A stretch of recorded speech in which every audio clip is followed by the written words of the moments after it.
se você quer me condenar pelo meu passado, lembre-se de que Jesus tirou todas as acusações. Amém? Tem outra que eu adoro e que diz: quando o diabo me viu de joelhos, de cabeça baixa, achou que tinha vencido, até me ouvir dizer amém. Amém? Então, esta é a chave. Agora, vejam, arrependam-se. Tudo bem, nós erramos. Arrependam-se. Arrependam-se. Depois, volte-se para Deus. Atos 3,19.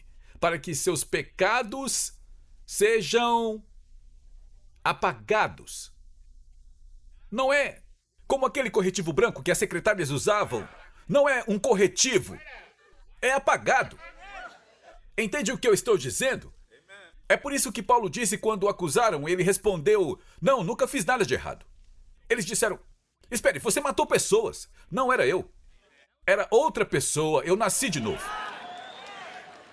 Então vejam, arrependam-se. Volte-se para Deus, arrependa-se e volte-se para Deus para que seus pecados sejam apagados e para que tempos de refrigério possam vir do Senhor. Agora, observem. Primeiro pedimos a Deus que nos perdoe, Ele perdoa. Segundo, pedimos ao irmão e à irmã que nos perdoe, eles perdoam. Mas a parte mais difícil é perdoar a si mesmo. Eu já contei essa história, talvez umas 100 vezes, mas pode ser que alguém ainda não tenha ouvido. Quando eu fui salvo, eu estava no ramo de importação e exportação de, digamos, substâncias naturais da América do Sul. E eu entreguei minha vida ao Senhor, e fui salvo, e me recompus. E a Tiz e eu fomos começar uma igreja em Santa Fé, Novo México. Encontramos um prédio abandonado e começamos a igreja ali. E quando começamos a igreja ali, eu já contei isso a alguns de vocês, mas quando começamos, não havia equipe, era só eu e a Tiz e as crianças. A Tiz tocava órgão, ela conhecia 3 acordes, e eu conduzia o louvor, eu estou feliz, Jesus me libertou, eu estou feliz. Não era nada sofisticado. Não era nada sofisticado, era um antigo depósito de bebidas. Tinha 32 goteiras no telhado quando começamos.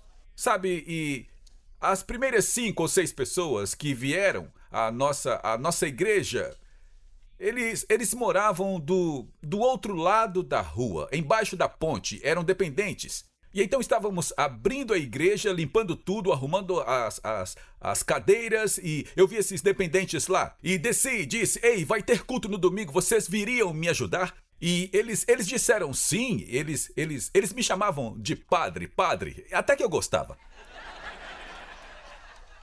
Na verdade, sua santidade também soaria bem. Então eu disse: venham ser meus diáconos. Venham ser meus diáconos. E esses jovens vieram no domingo de manhã, saíram debaixo da ponte e entraram para ajudar como diáconos e vieram à frente, bem assim. Todos tatuados e sem dentes. Consegui trazê-los de volta, mas havia um homem sentado lá no fundo, era um prédio pequeno, mais ou menos deste tamanho, e ele ficava sentado lá atrás com um jeito de homem de negócios, enquanto os outros eram todos garotos. E faziam o louvor, e assim que começava a pregar, ele, sabe, não havia uma recepção. Não tinha entrada, era só a rua e nós. Havia uma velha janela de plástico toda riscada com palavras que não deveriam estar em uma porta de igreja. A porta estava toda riscada. E ele se levantava, ia até a porta e me encarava e saía. E ele fez isso toda semana, por umas 5 ou 6 semanas. Então eu tinha um amigo que ia pregar e disse: cuide disso. Assim que o homem me viu, baixou a cabeça e saiu andando pela rua. Corri atrás dele e disse: Senhor, espere. E ele se virou para mim e falou: você não tem o direito de ser pastor. Você não tem o direito. E começou a citar coisas do meu passado que ninguém sabia. Nem coloquei algumas dessas coisas no livro. Como ele sabia? Apenas 3 seres no mundo sabiam o que eu havia feito: Deus, eu e o diabo. E o que precisamos lembrar é que quando o diabo nos lembra do nosso passado, o Senhor nos diz que Satanás é o acusador dos irmãos. Isso significa que quando você é convencido, não haja diferença, digamos que você sinta convencido. Há uma diferença entre convencimento e condenação.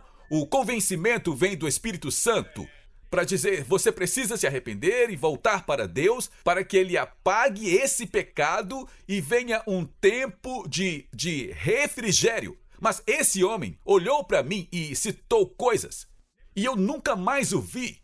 Sabe, a Bíblia diz que devemos ter cuidado com quem recebemos, pois às vezes hospedamos anjos sem saber. Eu realmente acho que esse homem era o diabo. De verdade, quando ele foi embora, parecia que tinha um rabo balançando, sabe? Um leve sinal, sei lá. Mas eu realmente acho que era o diabo, porque Satanás adora trazer à tona o seu passado. Amém?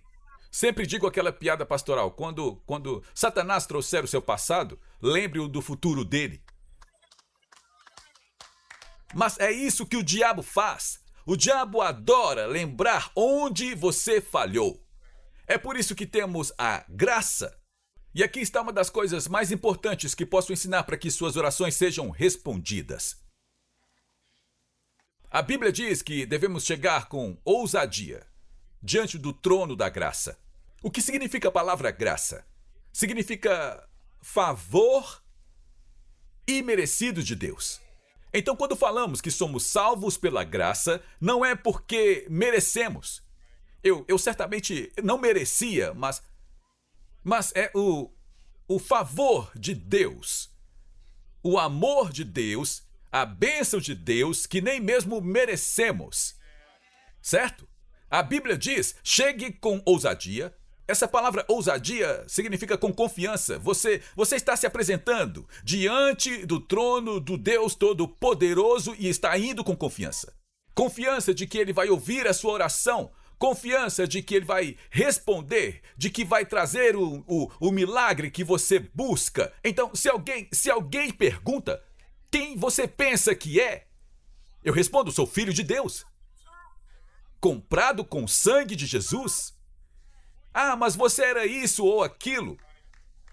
Não, aquela pessoa não sou mais eu fui nascido de novo. E tenho um novo começo por meio do nome do sangue de Jesus, certo? Mas veja, quando vamos diante do Senhor e, sabe,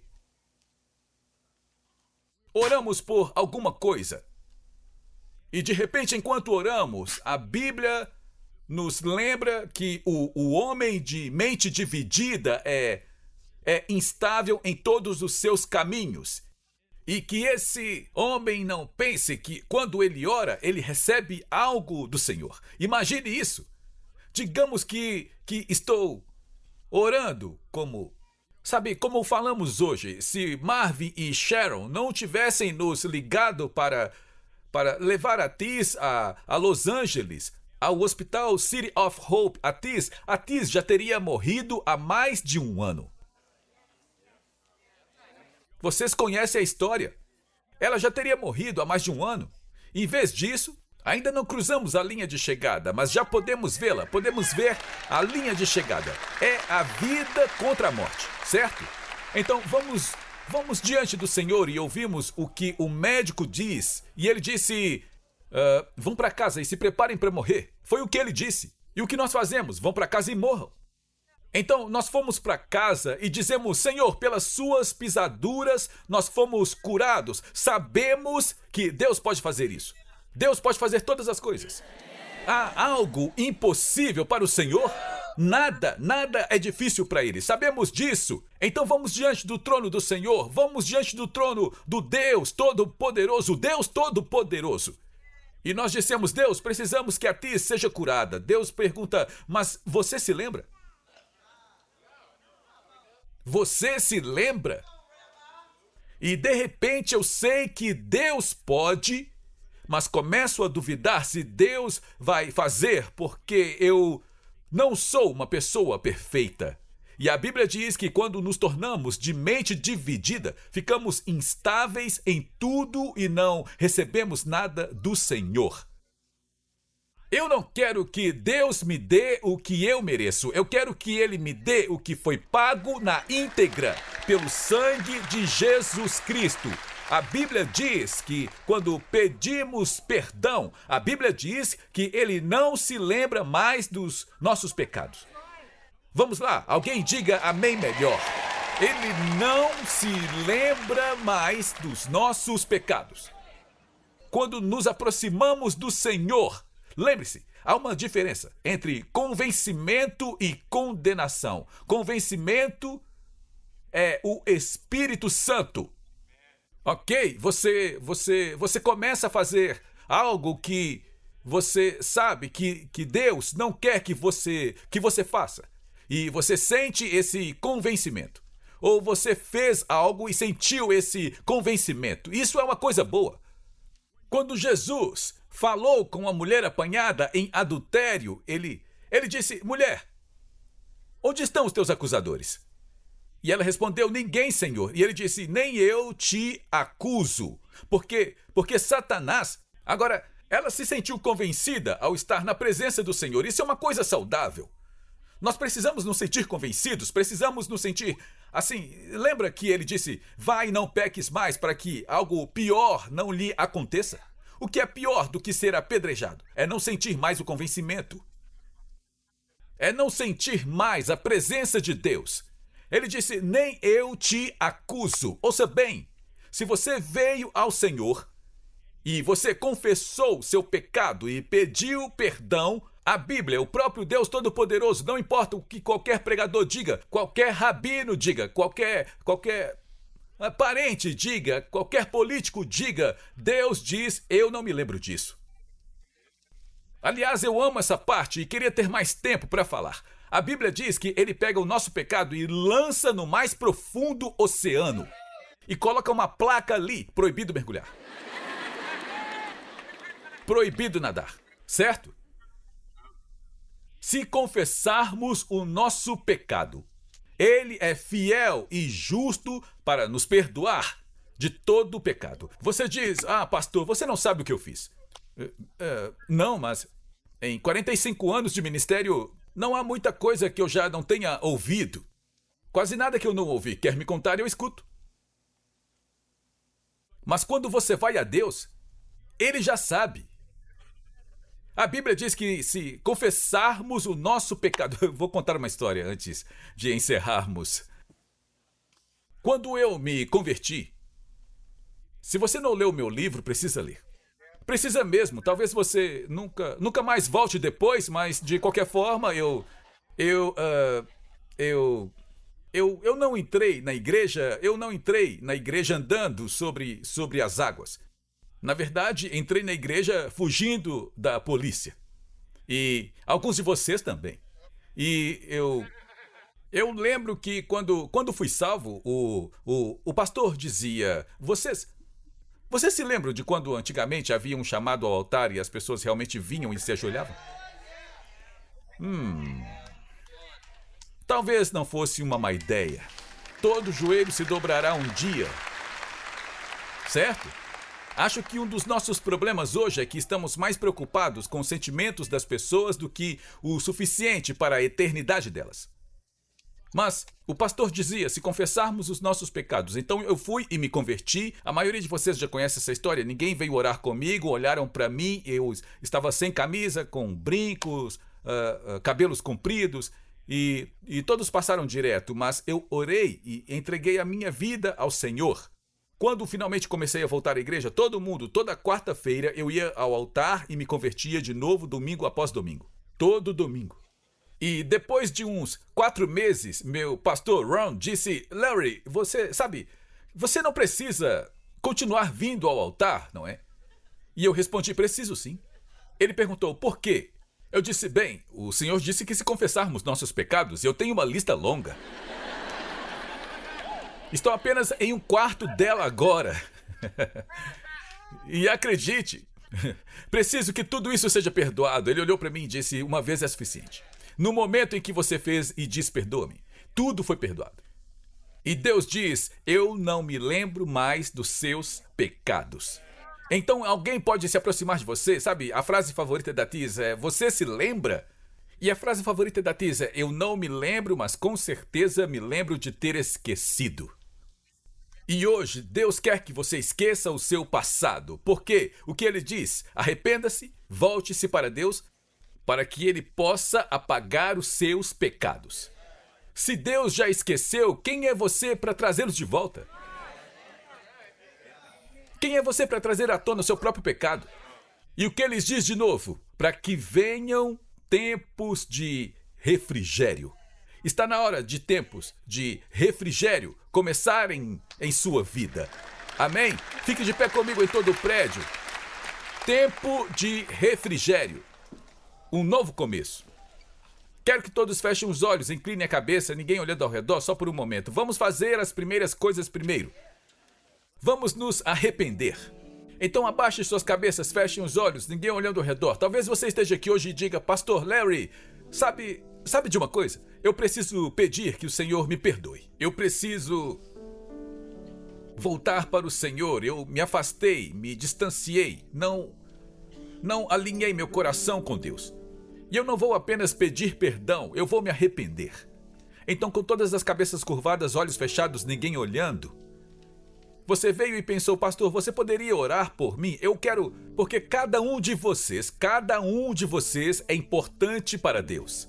Quero que levante a mão agora. Pastor, ore por mim e mantenha erguida o tempo todo.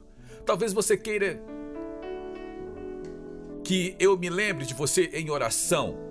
Levante a mão agora. Eu vejo aquela mão, aquela mão, aquela mão, aquela mão. Deus abençoe. Aquela mão, aquela mão, aquela mão. Deus abençoe. Aquela mão, aquela mão. Deus abençoe. Aquela mão, aquela mão. Deus abençoe. Aquela mão, aquela mão, aquela mão. Aquela mão, aquela mão, aquela mão. Aquela mão, Deus abençoe. Aquela mão, aquela mão. Aquela mão, Deus abençoe. Aquela mão. Fique com a mão levantada. São muitas. Aquela mão, aquela mão, aquela mão. Aquela mão, Deus abençoe. Aquela mão, Deus abençoe. Aquela mão, aquela mão, aquela mão. Aquela mão, aquela mão, Deus abençoe. Uau, são muitos homens. Aquela mão, aquela mão, aquela mão. Aquela mão, aquela mão, aquela mão. Aquela mão, aquela mão, aquela mão. Deus abençoe. Aquela mão, Deus abençoe. Aquela mão. Lá no fundo, você que está acenando para mim, Deus abençoe. Você por acenar para mim, aquela mão, Deus abençoe. Aquela mão, Deus abençoe. Vamos dar uma grande salva de palmas a essas pessoas maravilhosas, corajosas e cheias de amor. Agora, aqui está o que eu vou pedir que você faça. Não importa o que seja. Se você entregar a sua vida ao Senhor, em um momento vou pedir que você saia do seu lugar e venha para que possamos orar com você. Mas talvez você esteja aqui, talvez você já seja salvo, já tenha dado a sua vida ao Senhor e esteja servindo a Deus. Mas o inimigo fica atormentando você com o seu passado. Ele te atormenta trazendo à memória algo do seu passado. Mas vamos deixar isso para trás agora. Vamos deixar isso para trás e ao sair deste lugar... Sabe, eu estava pensando como fazemos isso. E eu estava pensando, talvez você trouxe $1 ou uma moeda e colocasse no altar ou um pedaço de papel e dissesse: eu vou deixar isso, não é mais meu para eu me importar. Mas aqui está o que faremos com você. Se você tem algo, se você vai entregar a sua vida ao Senhor ou rededicar a sua vida ao Senhor, ou se você tem algo, sabe, que o diabo te atormenta, quando você sair do seu assento, isso vai ficar onde você está e você está deixando isso e você nunca mais vai voltar para pegar isso novamente. Você nunca vai voltar, nunca mais. Na verdade, posso dizer algo? A quem muito é perdoado, muito ama. Aqueles que são muito perdoados amam muito. Não importa se você é um pecador de $5, um pecador de $1 milhão, como Matias disse, todos nós precisamos de Jesus como nosso Senhor e Salvador. Não há ninguém justo. Eu procurei a palavra ninguém em hebraico, grego, inglês e até em latim arcaico. E ninguém significa ninguém. Não existe pessoa que não precise de Jesus. Todos pecamos e estamos destituídos da glória de Deus. Então vamos deixar isso aqui. Não há nenhuma condenação. E de fato, o que Satanás planejou para o mal, Deus usa para o bem. Deus não me fez traficante de drogas. Não me fez um viciado. Mas por eu ter passado por isso, posso olhar para qualquer pessoa e dizer: Deus pode libertar você. Porque eu vi e eu sei que Ele pode. Então, o que o inimigo planejou para o mal, vamos dar um chute nele. e vamos usar isso para o bem. Então, enquanto cantamos Graça Maravilhosa com um doce som, sabe quem escreveu isso? Sabe quem escreveu Maravilhosa Graça? Alguém aqui sabe? Um comerciante de escravos. Nada pode ser mais maligno do que isso. E ele entregou seu coração ao Senhor, sentiu Jesus vir em seu coração e ele escreveu Maravilhosa Graça. O quão doce foi o som que salvou um miserável como eu. Vamos deixar isso e você nunca mais vai pegar isso. Vamos lá, amém? Levante as mãos, eu quero que você venha agora entregando a sua vida a Jesus, ou rededicando a sua vida, ou talvez você só precise deixar o passado para trás. E deixe esse tempo de refrigério entrar em seu coração. Saia do lugar, vem aqui agora. Vem aqui agora, vem aqui agora.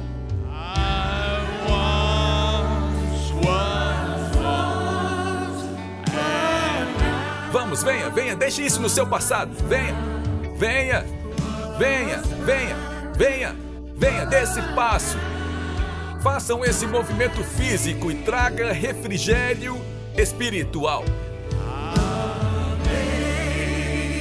Levante suas mãos e vamos cantar essa canção juntos.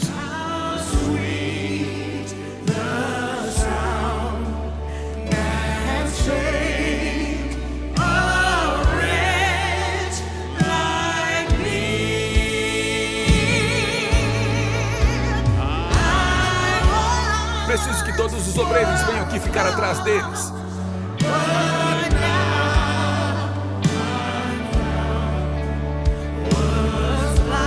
Todos levantem as mãos, cantando ao Senhor. Eu sei que Deus ainda está falando com você. Venha, graça maravilhosa, quão doce o som. Graça maravilhosa. A coisa mais incrível é que Ele nos amou primeiro. Eu sei que Ele ainda está falando. E eu quero que você venha. Se você levantou a mão, quero que você venha. Quero que você venha.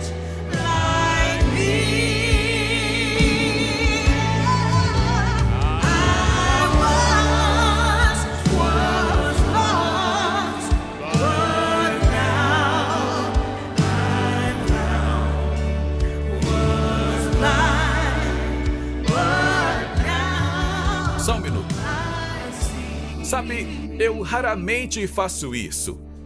Mas há alguns aqui a quem Deus falou ao coração para entregar a sua vida a Jesus que ainda não vieram. Eu quase nunca faço isso, nunca coloco pressão sobre as pessoas, mas eu sinto algo forte, um avanço na vida de alguns. Jesus disse: se você me confessar diante dos homens, eu o confessarei diante do meu Pai que está nos céus. E é difícil para as pessoas fazerem isso, especialmente hoje em dia. Mas e se alguém me vir? Sabe de uma coisa? Nós não pensávamos nisso quando vendíamos drogas. Não pensávamos, e se alguém me vir? Quando fazíamos as coisas que fazíamos. Mas de repente, quando é para se aproximar de Deus, nós pensamos, e se alguém me vir? Posso lhe dizer algo? Aquele que realmente importa já viu você. Agora, John Wesley disse que um homem pode cair de um cavalo e ser salvo antes de tocar o chão. Eu acredito nisso. Não acredito que você precise ir a um altar para ser salvo. Mas eu sei, em todos os meus anos de ministério, que há algo poderoso quando você diz, sabe de uma coisa, eu não me importo com quem me veja, eu quero Jesus.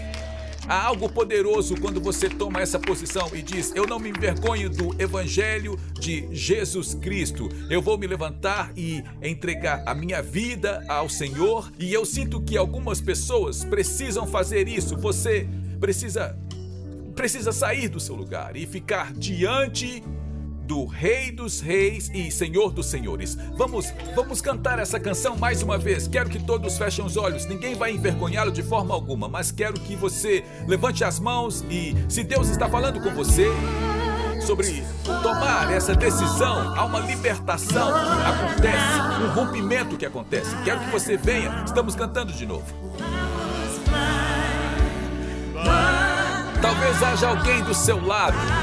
Talvez alguém que você ama, um amigo, um membro da família, peça para vir com você e diga, vamos juntos, eu vou com você, eu vou com você.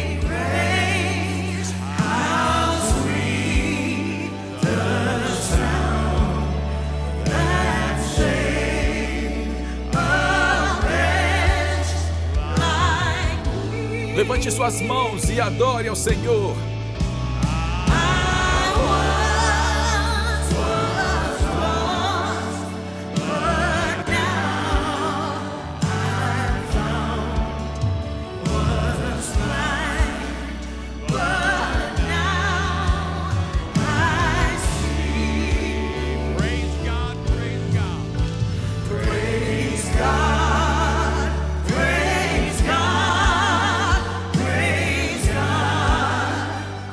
Vamos cantar, vamos encerrar com isso.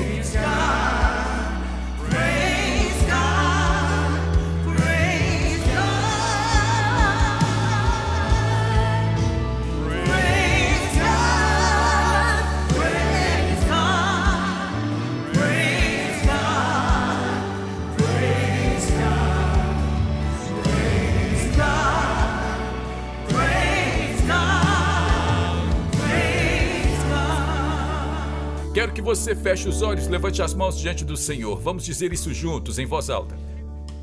Diga: Pai, eu venho diante do teu trono. Em nome de Jesus. Eu sei que pequei. Todos nós pecamos. Mas eu sei disso.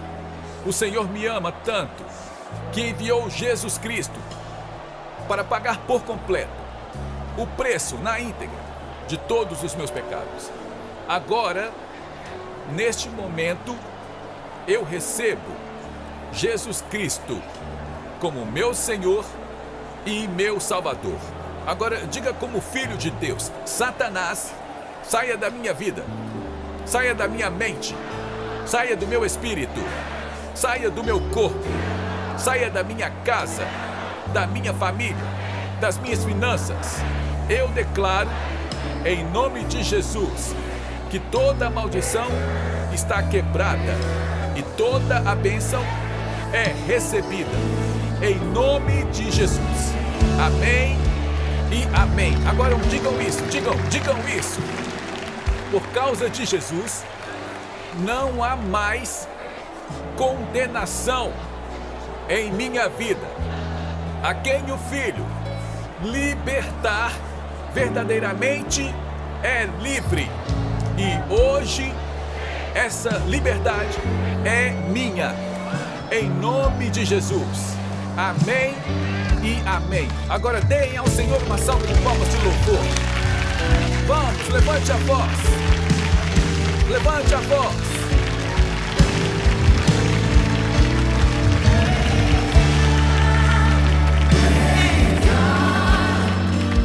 Ok, espere um segundo.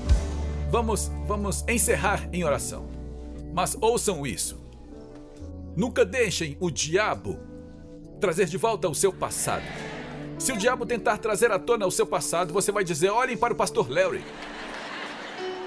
Se Deus pôde perdoar alguém como ele, Deus certamente pode perdoar alguém como eu.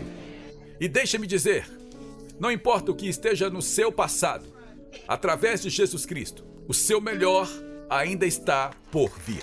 Você recebe isso? Vamos adorar a Deus. Que Deus abençoe você. Pai, nós liberamos esta unção. Cumprimente alguém ao sair. Obrigado por se juntar a nós na transmissão de hoje com o pastor Larry Hug. O pastor Larry trouxe muitas revelações de mudança de vida para o corpo de Cristo, incluindo ensinamentos sobre quebra de maldições familiares e os 7 lugares em que Jesus derramou seu sangue.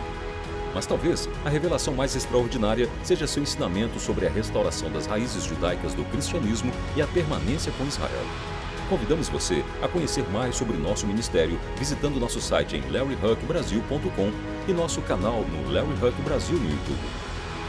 Oferecemos muitos recursos gratuitos em português que irão enriquecer sua caminhada com o Senhor e prepará-lo para viver uma vida vitoriosa e próspera. Você também pode contribuir com nosso ministério em larryhuckbrasil.com. Sua oferta, seja grande ou pequena, abençoará Israel. Temos muitas ações especiais que estão literalmente salvando vidas e cumprindo a profecia bíblica do fim dos tempos, incluindo patrocinar Aliá, alimentar os sobreviventes do Holocausto, comprar ambulâncias e muito mais.